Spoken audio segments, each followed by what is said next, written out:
Assalamualaikum warahmatullahi wabarakatuh. Perkenalkan, saya Oktavia Ramadhani dari kelas 12 IPA 3 absen 12. Di sini saya akan menceritakan cerpen tentang Kartu Pos dari Surga karya Agus Nur. Mobil jemputan sekolah belum lagi berhenti.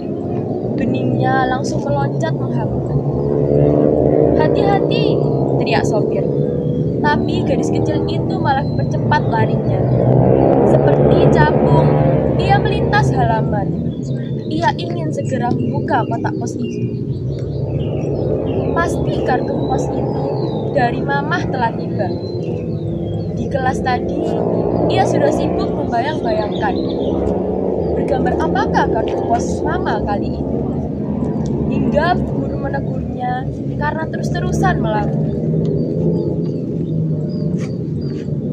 Beningnya tertegun, mendapati kotak pos itu kosong. Ia melongok, barangkali kartu pos itu terselip di dalamnya. Tapi memang tak ada.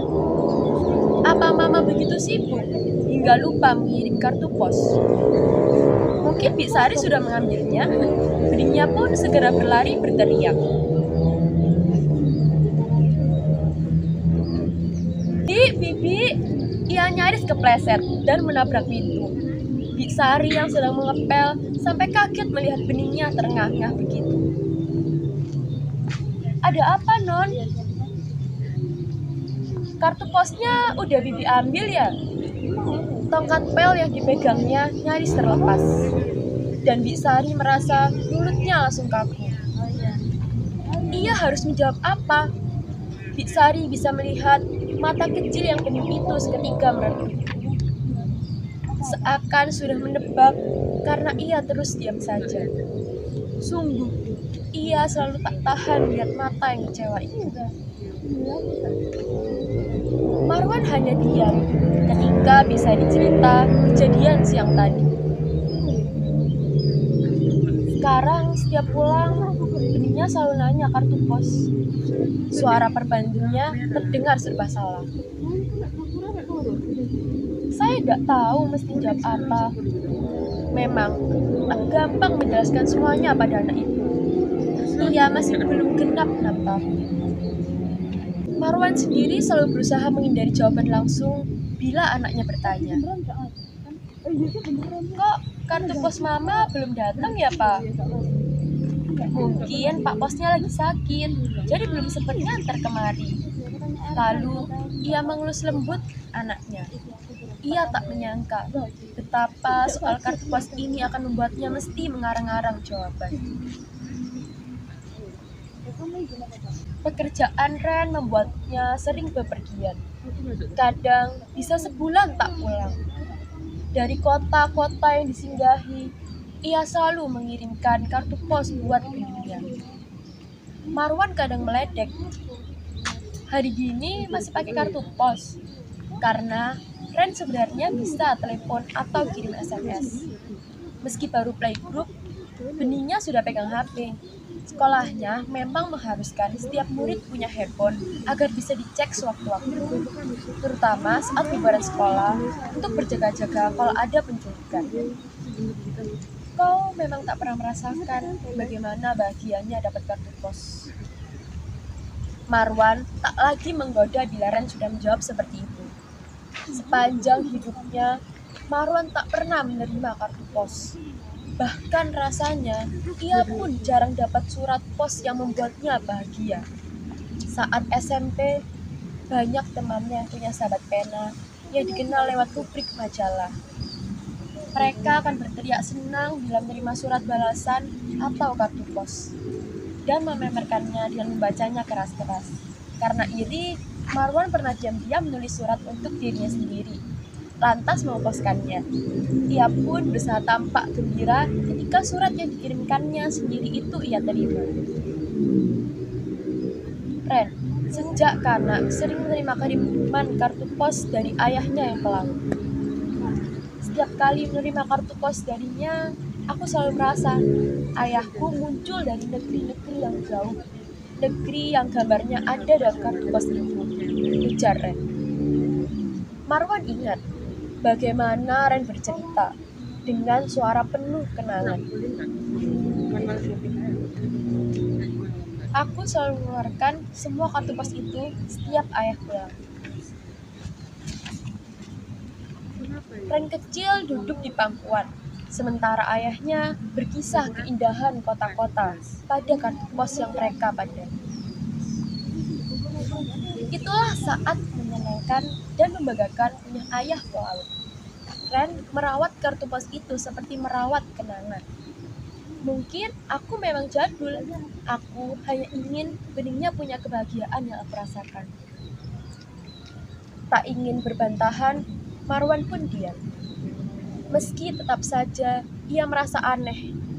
Dan yang lucunya, pernah suatu kali Ren sudah pulang, tetapi kartu pos yang dikirimkannya dari kota yang disinggahi baru sampai 3 hari kemudian.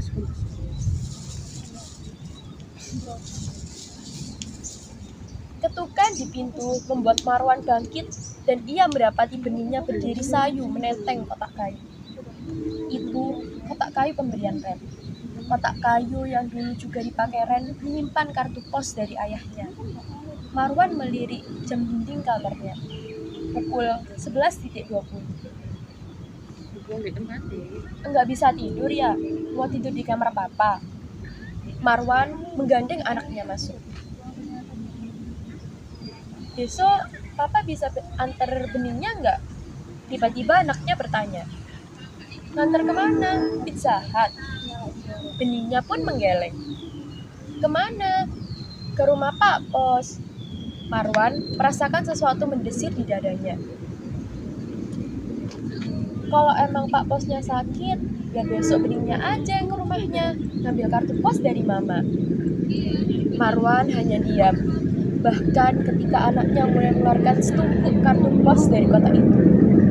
Ia mencoba menarik perhatian anaknya dengan memutar DVD Pocoyo, kartun kesukaannya. Tapi benihnya terus sibuk memandangi gambar-gambar kartu pos itu. Sudut kota tua, silat menara dengan burung-burung melintas langit jernih. Sepeda yang berjajar di tepian kanal, pagoda kuning keemasan, deretan kafe payung warna sepia, dermaga dengan deretan dinding goa, bukit karang yang menjulang, semua itu menjadi tampak lebih indah dalam kartu pos. Rasanya, ia kini mulai dapat memahami kenapa seorang pengarang bisa begitu terobsesi pada senja dan ingin memotongnya menjadi kartu pos buat pacarnya. Andai ada Ren, pasti akan dikisahkannya gambar-gambar di kartu pos itu hingga benihnya tertidur. Marwan masih ngantuk. Bagaimanakah ia mesti menjelaskan semuanya pada bocah itu? Bilang saja mamanya pergi, kata Ita, teman sekantor saat Marwan makan siang bersama. Marwan masih ngantuk karena baru tidur menjelang jam 5 pagi, setelah benihnya pulas. Bagaimana kalau ia malah terus bertanya, kapan pulangnya? Ya sudah, kamu jelaskan saja pelan-pelan yang sebenarnya. Itulah, ia selalu merasa bingung. Dari mana mesti memulainya? Marwan menatap Ita, yang tampak memberi isyarat agar ia melihat ke sebelah. Beberapa rekan sekantornya terlihat tengah memandang mejanya dengan penuh gosip. Pasti mereka menduga ia dan Ita. Atau kamu bisa saja tulis kartu pos buat dia, seolah-olah itu dari Ren. Marwan tersenyum, merasa lucu karena ingat masa lalunya. Mobil jemputan belum lagi berhenti ketika Marwan melihat benihnya meloncat turun. Marwan mendengar teriakan sopir yang menyuruhnya hati-hati. Tetapi bocah itu telah melesat menuju kotak pos di pagar rumah. Marwan tersenyum. Ia sengaja tak masuk kantor untuk melihat benihnya gembira ketika mendapati kartu pos itu. Kartu pos yang diam-diam ia kirim. Dari jendela, ia bisa melihat anaknya memandangi kartu pos itu. Seperti tercekat, kemudian berlari tergesa masuk rumah. Marwan menyambut gembira ketika beningnya menyodorkan kartu pos itu. Wah, udah datang ya kartu posnya. Marwan melihat mata beningnya berkaca-kaca. Ini bukan kartu pos dari mama. Jari mungilnya menunjuk kartu pos itu. Ini bukan tulisan mama. Marwan tak berani menatap mata anaknya ketika beningnya terisak dan berlari ke kamarnya. Bahkan membohongi anaknya saja ia tak bisa. Barangkali memang harus berterus terang. Tapi bagaimana menjelaskan kematian pada anak seusianya? Rasanya akan lebih mudah bila jenazah Ren terbaring di rumah. Ia bisa saja membiarkan beningnya melihat mamanya untuk terakhir kali. Membiarkannya ikut ke pemakaman. Mungkin ia akan terus-terusan menangis karena merasakan kehilangan. Tetapi rasanya jauh lebih mudah menenangkan beningnya dari tangisnya, timbang harus menjelaskan bahwa pesawat Ren jatuh ke laut dan mayatnya tak pernah ditemukan.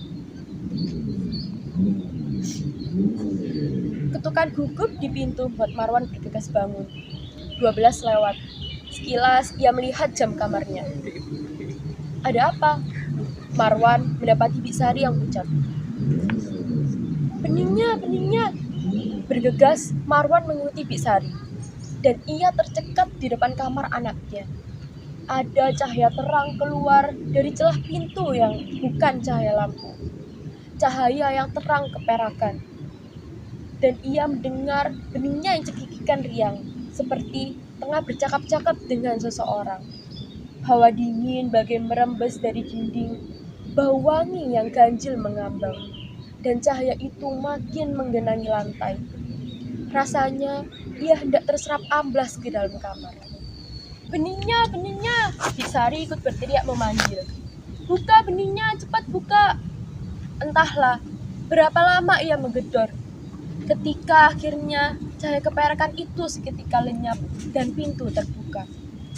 Beningnya berdiri sambil megangi selimut. Segera Marwan menyambar mendekapnya. Ia melongok ke dalam kamar. Tak ada api, semua rapi. Hanya kartu pos yang berserakan.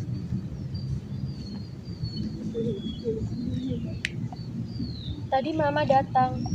Pelan beningnya bicara. Kata mama, tukang posnya emang sakit. Jadi mama mesti nganter kartu posnya sendiri.